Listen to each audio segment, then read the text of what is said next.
Hello, hope you're having a good day. And today we'll be talking about ground effect and how it can affect a aircraft in certain ways. So now, how is ground effect caused? When a plane is in flight, wind from the bottom of the aircraft tends to go up to the wingtips and cause a vortex. In fact, due to this, in most aircraft, you will see those little things that pop out of the wings. They pop at a 90-degree angle. Yeah, they are there to try to reduce those vortexes. Vortexes, yes.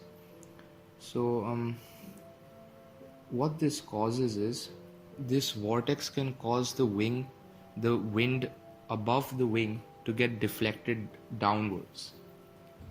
This can have several effects. For one, it causes the thrust vector to tilt backwards.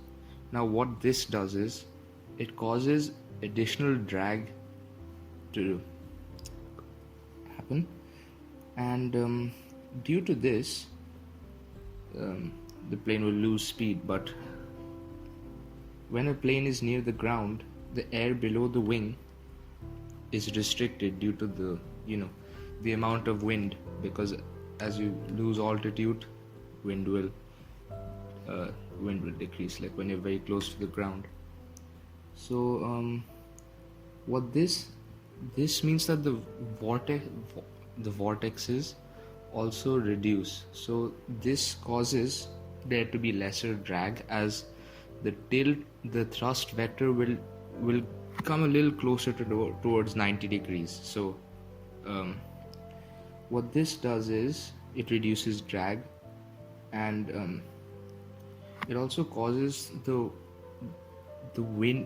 pressure of the wind, the air below the wings, to increase. So this creates even more lift. This is why when landing, it'll feel like your plane will tend to bob up, especially if it's in I would say a tail landing gear. I'm not sure if this is accurate, but I think it happens more in tail landing gears. Again, the last part I'm not sure about. So now, how does it affect?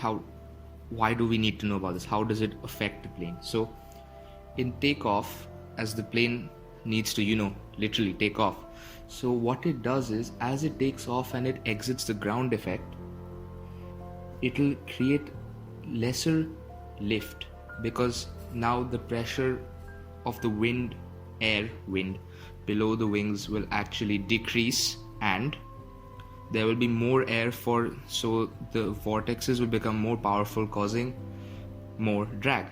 So this can reduce a plane's climbing performance, and obviously puts a certain risk of stalling at some certain times. And in landing, it has a different effect. So when you're landing, what it does is, as you're coming closer, it'll create more lift and there's lesser drag.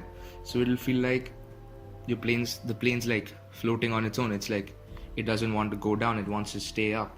So obviously people have done a lot of thinking about this, and there are some vehicles just meant to take advantage of this. Like, I would say the most famous ones is the Soviet ekranoplans. I'm not sure if I'm pronouncing that right, but basically the idea was, if they could make a sea vessel that would stay in the ground effect, like it wouldn't enter or exit it. It'll always, not always, for most of its journey, it'll remain in ground effect. So what this allowed it to do was, it could have very short wings, and it could be a lot heavier than a usual plane, and also a lot faster than a usual ship. So I will be linking a video below, so that you can actually see these ekranoplans.